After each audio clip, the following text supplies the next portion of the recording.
खरं तर औरंगजेब फॅन क्लबचे प्रवक्ते संजय राऊत यांना अचानक देशभक्तीचा झटका आलाय।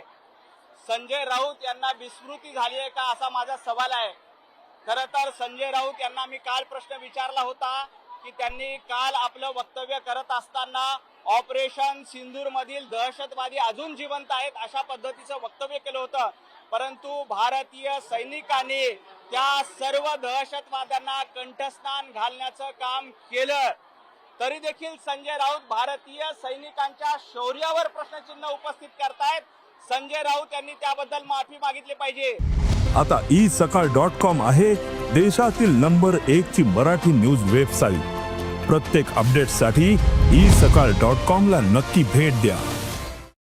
राहिला प्रश्न भारत आणि पाकिस्तानच्या क्रिकेट सामन्याचा, तर 1971 मध्ये जेव्हा भारत आणि पाकिस्तान युद्ध झालं होतं त्यावेळी देखील भारत आणि पाकिस्तान यांच्या दरम्यान क्रिकेट सामना झाला होता।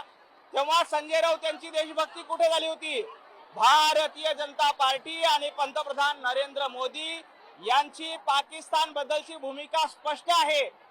खेळ आणि रक्त एकत्र चालणार नाही याबद्दल आमची भूमिका स्पष्ट आहे।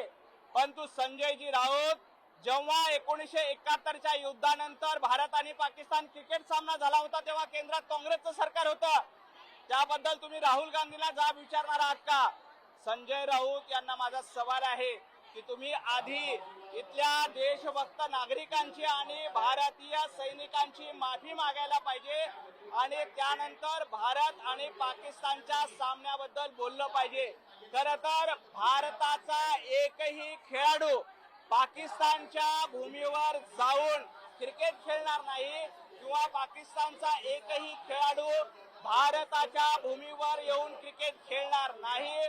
भारतीय जनता पार्टी आणि मोदी सरकारची ही भूमिका अतिशय स्पष्ट आहे। त्यामुळे संजय राऊत यांनी उगाच आपल्याला देशभक्ती कळते आणि पंतप्रधान नरेंद्र मोदींच्या देशभक्तीवर शंका उपस्थित करू नये। पंतप्रधान नरेंद्र मोदी हे सच्चे देशभक्त आहेत, हे देशाला नाही तर जगाला माहित आहे। यांनी सर्जिकल स्ट्राईक बद्दल पुरावे मागितले होते, ते आता भारत आणि पाकिस्तान बद्दल बोलतायत का? संजय राऊत हे पाकिस्तानचे प्रवक्ते आहेत असा माझा थेट आरोप आहे। संजय राऊत यांनी आणखी एक आरोप केला की राजभवनाचा गैरवापर केला। काल आदरणीय शरद पवार साहेब यांनी बोलताना असं म्हणाले की राजभवनाचा गैरवापर होतोय म्हणून आम्ही उपराष्ट्रपती पदासाठी CP राधाकृष्णन यांना पाठिंबा देणार नाही। पवार साहेब, तुम्ही पाठिंबा द्यावा की नाही द्यावा हा पूर्णपणे तुमचा अधिकार आहे। फक्त मला पवार साहेबांना एक आठवण करून द्यायची, आदरणीय पवार साहेब जेव्हा मधु कोडा यांना झारखंडमध्ये मुख्यमंत्री असताना अटक झाली होती त्यावेळेला के शंकर नारायणन राज्यपाल होते, मग त्यावेळेला राज्यपाल पदाचा दुरुपयोग झाला होता का? त्याबद्दल तुम्ही चकार शब्द बोलणार आहेत का? त्यावेळेला केंद्रामध्ये काँग्रेसचं सरकार होतं, तुम्ही त्या सरकारमध्ये मंत्री होते, मग के शंकर नारायणन यांनी राज्यपाल पदाचा दुरुपयोग केला होता का? त्यावेळेच्या मुख्यमंत्री मधु कोडा यांना अटक झाल्याबद्दल पवार बोलणार आहेत का? हा माझा त्यांना सवाल आहे।